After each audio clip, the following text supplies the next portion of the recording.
Alexandria Pelosi was documentary filming her mother on January 6th and basically showing, oh, she was such a leader. And then you see the responses from the Democratic establishment, party line people that are in the Beltway. Joy-Ann Reid, of course. Ugh. And again, I will use her as an example because her statement was so obnoxious and sycophantic and so belittling. Yeah, we get it. You love Nancy Pelosi, or at least you suck up to her.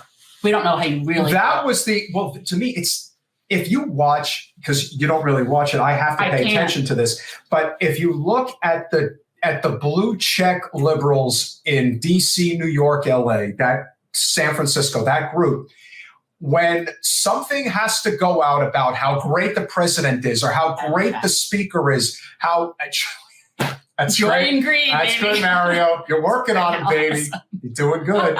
You're doing really good. Yo, you're very good, yo. It's very good. I'm going to give her my De Niro right Joy now. and greed. She's just horrible. You know what? No. For anyone, he has to watch. Somebody has to watch that crap. And that's how he tells me what I need to know from that crap. I watch real things. But I just know that there comes a point where you're thinking, we really are living in the Twilight Zone. Like, this can't be real. You have the Speaker of the House who is as responsible, maybe even more so than the president, of ensuring the GOP gets at least one of the elective branches of government in the midterms. She refuses to bring the ban on stock trading bill to the floor for a freaking vote. You can't even get a vote. Oh, and this woman's a hero? This woman is destroying our country.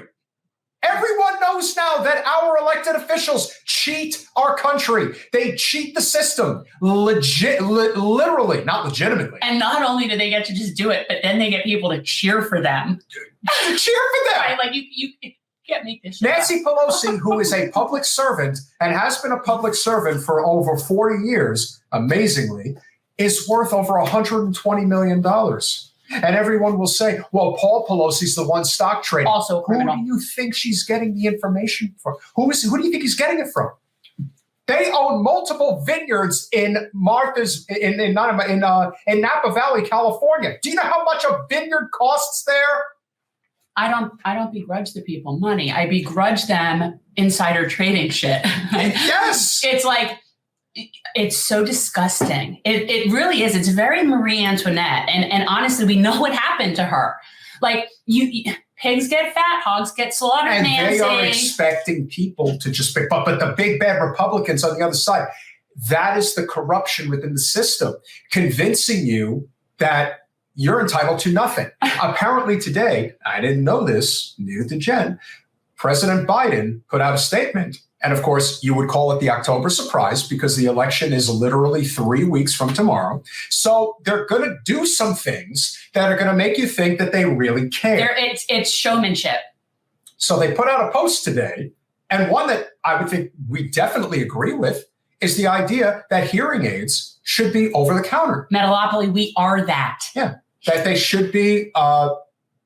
We are that. That they should be able to purchase over-the-counter hearing aids. And then somebody in the thread pointed out, you know that Trump did this in his administration, and this is basically just a recycling talking point that no one is talking about? Good job. Dirtbag. Good job. Let's just settle down. Let me have a drink right now.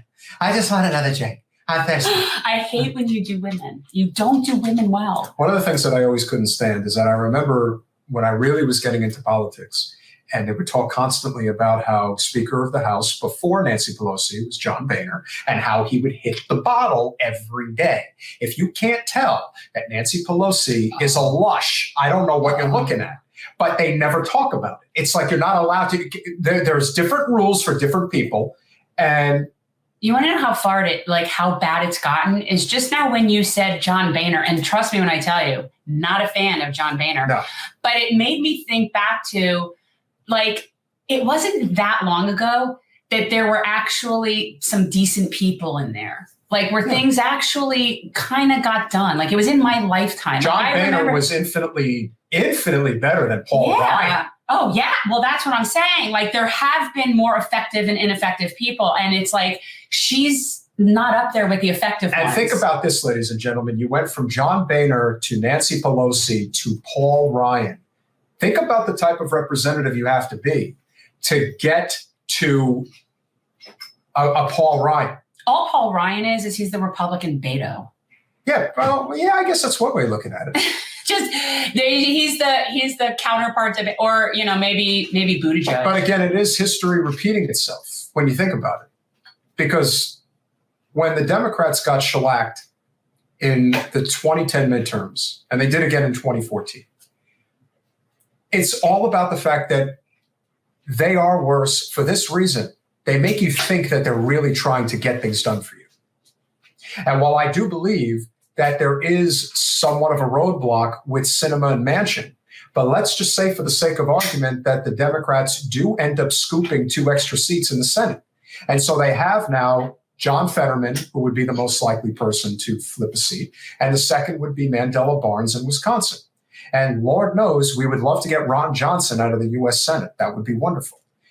But even if that were the case, you don't think there's going to be another excuse as to why we can't get any legislation done? And Lord knows they're going to count on it because they're going to lose the House. If they lose the House, they'll be like, oh, well, we've got 54 senators now, but, we can't actually do That's anything. the whole point. That's the theater of it. It's like they're Mick resistance. That's why they're not really trying to, they don't, it doesn't matter to them. It doesn't matter to them. It's an ebb and a flow, and they make money all the way. It doesn't matter to Nancy Pelosi whether or not, it doesn't matter. Thanks for watching. If you want to support our mission to transform politics into service, please like this video, subscribe, follow us on social media, and consider joining our Patreon, where you'll get early access to our interviews as well as other exclusive content. Links are in the description. Peace out.